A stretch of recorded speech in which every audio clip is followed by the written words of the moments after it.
L'association Afro-Talk, par son voyage dans la région du lac Victoria, en a profité pour visiter deux pays, l'Ouganda et le Rwanda. Mais pourquoi avoir choisi l'Ouganda ? Du point de vue occidental français, ce pays n'est pas très connu dans l'imaginaire médiatique, surtout du point de vue féministe et des a priori occidentaux sur le féminisme du continent africain.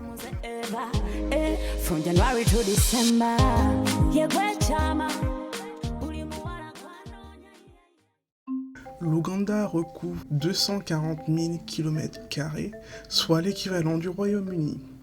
C'est le pays avec l'une des plus fortes croissances démographiques au monde et une population totale de 40 millions d'habitants. Anciennement sous la domination coloniale britannique, ce pays a pour langue officielle le swahili et l'anglais. Mais plus de 40 autres langues y sont parlées comme le luganda ou l'akoli. L'Ouganda a une population très jeune. Quasiment 70% de la population a moins de 24 ans. Son économie repose en immense majorité sur l'agriculture, notamment sur le café. Le PIB par habitant est d'environ $670, soit très légèrement plus faible qu'au Rwanda, son voisin. Les religions multiples jouent un rôle majeur dans la société ougandaise, où l'on trouve plus de 80% de chrétiens, avec 39% de catholiques, 32% d'anglicans et 11% de pentecôtistes. Les musulmans, quant à eux, représentent 10% de la population religieuse. Et le reste fait partie des religions dites animistes et traditionnelles. Kampala, la capitale du pays, où nous avons essentiellement circulé, est une ville qui ne dort jamais. On y trouve pas moins de 1 650 000 habitants, étendus sur quasiment 2 fois la superficie de Paris. Composant 52% de la population, les femmes se fédèrent grâce à plus de 400 ONG agissant pour leurs droits et leur émancipation. Au cours des dernières années, si les femmes ougandaises ont été victimes de lois sexistes les discriminant, elles ont continué à clamer leurs droits et leur indépendance vis-à-vis des décisions sexistes de ce gouvernement. Nous avons eu la chance de rencontrer de nombreuses Ougandaises pendant notre voyage d'études qui nous ont parlé de leur parcours, de leur inspiration et de leurs projets d'avenir. C'est ainsi que nous avons fait la connaissance de Prudence Nyamishana, autrice du blog Global Voices qu'elle tient depuis 2013. Prudence nous a accueillis dans son bureau et nous a éclairé sur sa vision du féminisme en Ouganda, sur les raisons qui l'ont poussée à dédier son blog à l'empowerment des Ougandaises. My name is Prudence Nyamishana. I am a Ugandan blogger. I've been blogging for 5 years now. I studied literature and English at the university, and I am passionate about women's rights because I blog mostly about women's rights and governance. I'm a Ugandan, of course. Let me start to blog. Let me use this opportunity to create a voice for myself. Another reason for blogging was I used to submit stories to the mainstream newspapers, and by the time the story is published, it doesn't look like my story. It's different. It has been edited, and I would think, I wish I had an opportunity to tell my story that is uncensored, the way my feelings, my rantings, so that I can be able to give my voice. So that is how I started to blog. When I was a child, when I was about 10, there was a Women's Day celebration, because in Uganda, Women's Day celebration is a public holiday. And this was pushed for by feminists because it was important to recognize the role and the power of women in Uganda. So on this particular public holiday, my mother takes me to a celebration, and there are all these powerful women, and she's like, you can be one of those. And, I never stopped thinking about those women. Nous avons également eu le privilège de nous rendre au Forum féministe d'Ouganda. Ce forum réunit les féministes du pays, souvent représentantes d'organisations œuvrant à l'empowerment des femmes du pays. My name is Flavia Kalule Nawagawe. I am a former contender, woman member of parliament, Mubende district, where I emerged second, by the way.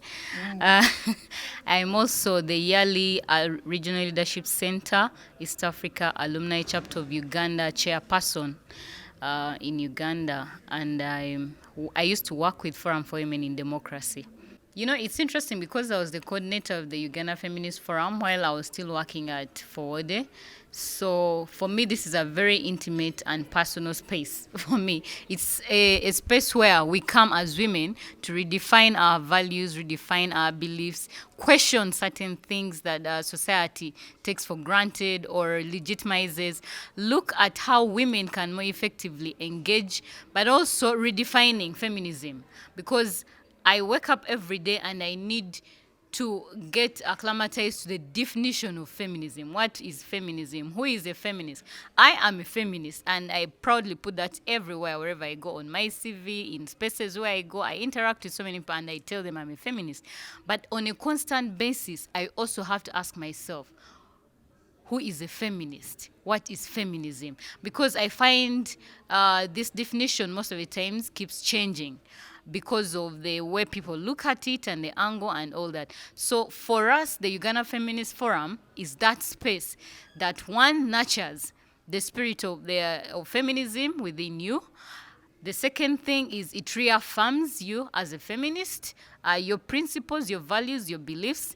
And thirdly, it is a very safe space where anyone, any woman can come in openly and speak about deeply hurting issues without being judged or without being looked at as or being labeled, oh, you're this, oh, you're this, you're this, you're a sex worker, you're a prostitute, you're a lesbian, you're selfish, all those labels without being labeled. But we are at the same level of understanding, appreciating things, of thinking through things, and of course looking at our beliefs. But for me, the most important aspect of the Uganda Feminist Forum is the healing component it gives to so many of us, including me. Because every time I'm around these sisters, I feel so proud. I feel like I can take on the whole world, no matter what comes to me right now. If I'm seated here with Godi and I know anything happens to me and she's a feminist, I'm a feminist, so she's just a phone call away. Or if I'm in the space, I will create the networks, the opportunity that in case I am out of this space, I have someone who has my back all the time. I was joking the other time and telling people, if anything happened to me right now as Flavia, I know at least 5 very brilliant, good lawyers, feminist lawyers and human rights lawyers that are at my beck and call. And I was telling them I have Godi, I have Nicolas Sope, and these are some of the people you meet in such spaces because the work we do is very contradictory to what the society expects of women. So if you don't have the backup, if you don't understand the community, if you don't understand the system, sometimes you end up getting the backlash. And you need sisters that can understand that backlash and can fight and walk with you the journey. Thank you. So I'm called Godiva Akulo. I work at Chapter 4 Uganda as the Deputy Executive Director. Yeah, and I'm a feminist. I just say that all the time. Feminist, feminist, feminist. Yeah. First of all, I'm an optimist. Right? But usually I would describe myself as a cautious optimist because I'm also aware of the reality of the situation that we as women in Uganda are faced with. But given that you have found me at the Uganda Feminist Forum, where I am surrounded by these powerful, radical women who are ready and willing to do the work of fighting to dismantle the patriarchy and the ways in which it affects our lives and leads to the oppression of women in Uganda, I would say that I am extremely optimistic, because Ugandan women are not just sitting back and accepting oppression, right? Even this process that we are having today of rethinking our organizing as feminists, I think that is very powerful, because it shows that, one, we are interested in liberating ourselves. Two, we are taking very deliberate steps and strategically thought out steps to liberate ourselves. And for me, the way I see it, if this is the energy that we have and if we continue with it, the future is definitely going to be very different and so much better than what it is right now.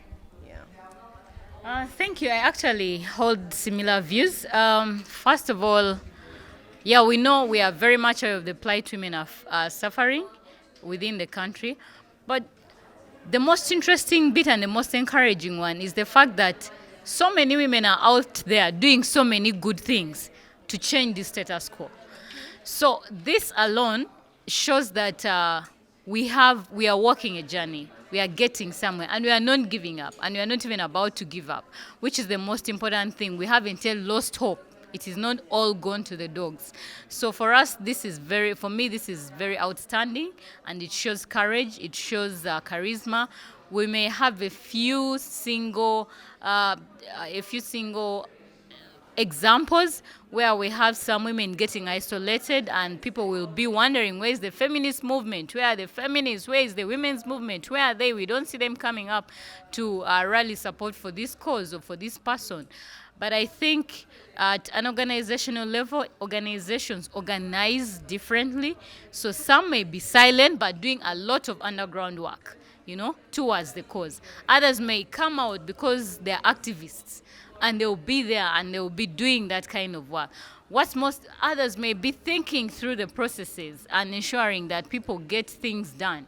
So for me, what stands out is the fact that everyone, eventually when this is a collective, everyone is contributing to something, the greater good for the women in Uganda. And we are very strong, because when we have uniting factors, we are really united and struggling to get the best out of it. So if we have people like me, young women engaging in leadership, especially politics right now, which is a very difficult terrain to join, I think we are courageous and we are getting there. The future is definitely very clear-headed, despite all the challenges. We shall see how to go about them. Thank you. I'm Semfuka Joanita Awari. I work with Freedom and Rome Uganda as the executive director. Freedom and Rome Uganda works for lesbians, bisexuals, transgender men. We are feminists, and we are also part of the Uganda Feminist Forum. Yeah. Helena Okiring, team leader at the DREAM Initiative for the Global Advancement of Social Arts. And we use social arts-based methodologies to promote active citizenship, leadership development, and social enterprise among young people. I am also a member of the board of Solidarity Uganda, and Solidarity Uganda promotes nonviolent resistance through providing trainings and opportunities for learning in movement building and how, we can embed a culture of nonviolent resistance in Uganda.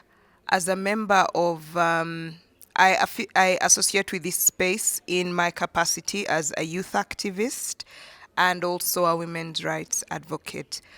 Before I got into all those spaces, I worked with Uganda Youth Network, which is this country's largest umbrella organization for young people. And I was working there on youth advocacy around youth policy advocacy on unemployment specifically. Yes. How do we manage to exist in this kind of society? It is through spaces like this, because we are welcome to be part of the Feminist Forum as a lesbian woman. This space doesn't discriminate based on your sexuality.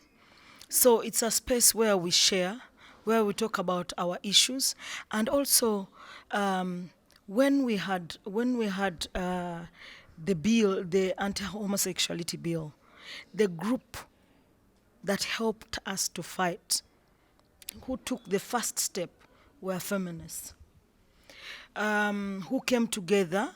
Actually, it was Akina Mama Africa who hosted the Civil Society Coalition on Human Rights and Constitutional Law that was set up to fight all laws that oppress minorities, and mainly the Anti-Homosexuality Act and Bill. It was successful because we had so many people who came, who fought with us. Actually, most of the times we fought from the back, from the back door, and these women did all to see that they organized the civil society to help us fight against this the law, and which was successful. We are Ugandans, regardless of these laws. We are Ugandans. We are not running away from here. We are here. We are fighting from here, but we have forces that help us to fight with us. And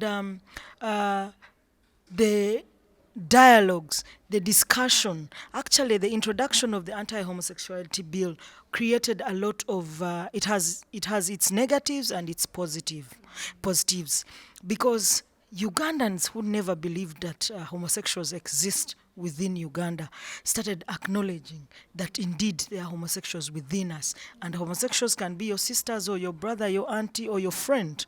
So on the positive side, that bill enabled Ugandans to discuss and understand that homosexuals are just like any other human being. Cet échange avec les militantes du Forum féministe d'Ouganda nous a aidés à faire une idée plus précise du travail militant effectué dans le pays. En parallèle de ce travail, il y a un apport universitaire aux luttes féministes sur le terrain. La docteure Evelyn Lutwama Lukundo est en charge des programmes en études du genre à l'université Makerere à Kampala. Cette dernière nous a éclairé sur ses recherches théoriques sur le genre et le féminisme de son pays. Good afternoon. My name is Evelyn Lutwama Rukundo. I'm a lecturer here in the School of Women and Gender Studies, Makerere University. This is a very unique school in the region.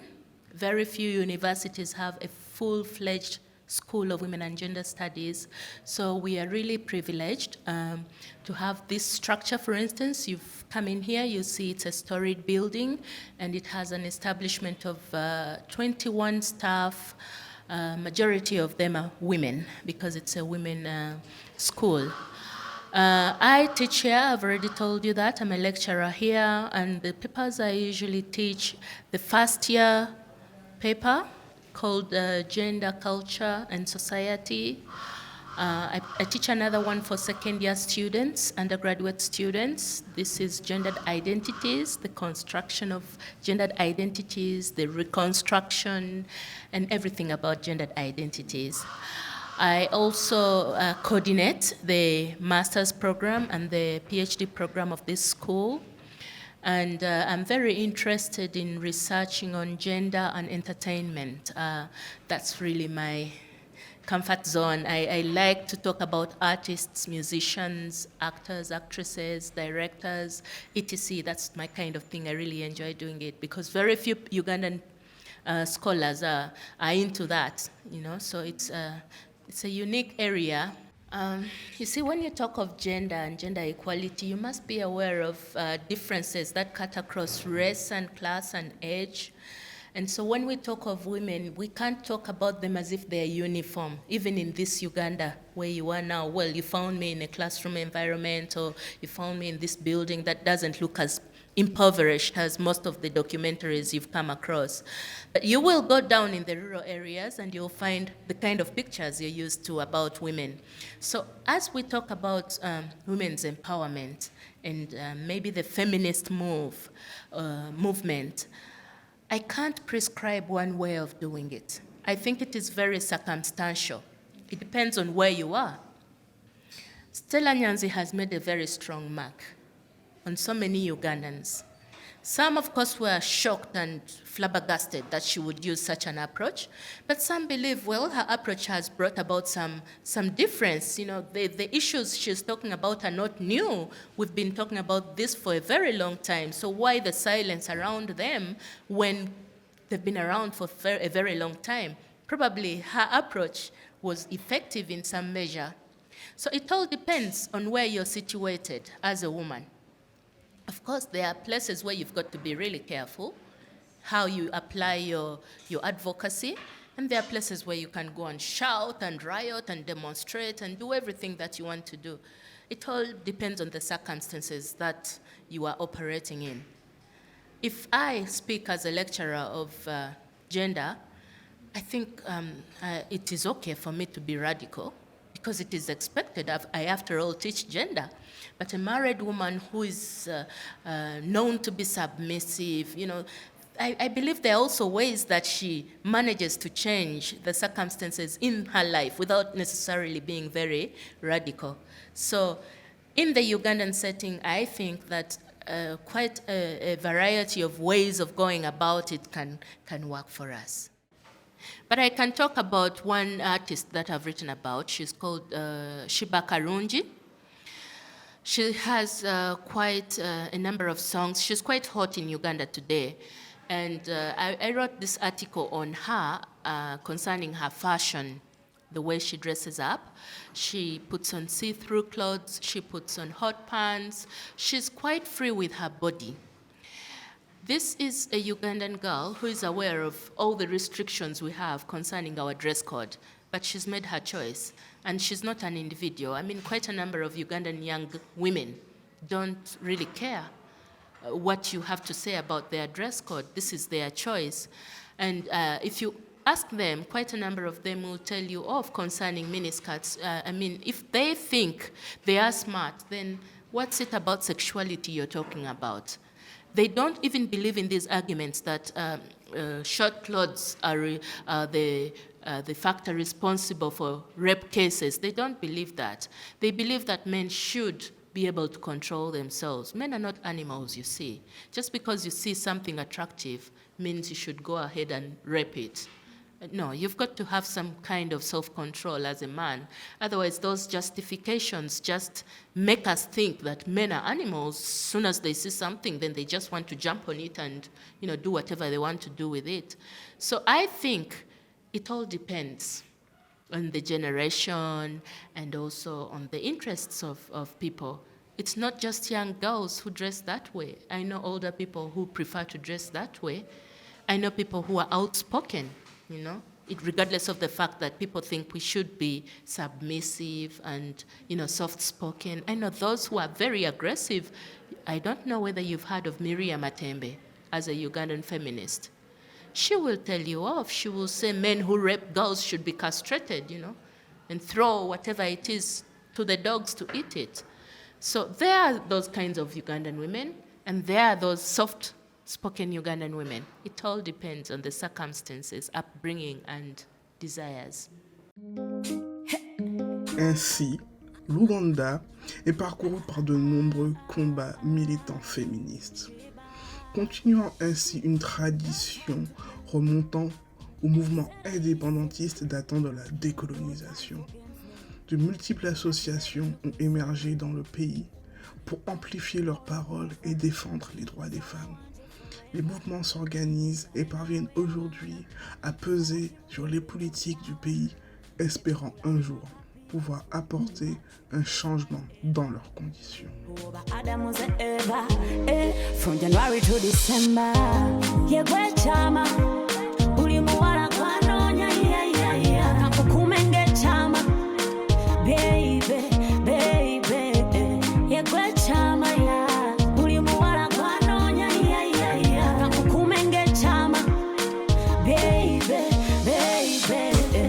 come and follow me. Gumpe so for me. let me to your put it on me. Gon' pet so from me. And I be treating you like your mommy. Oh, my baby. Say I be calling you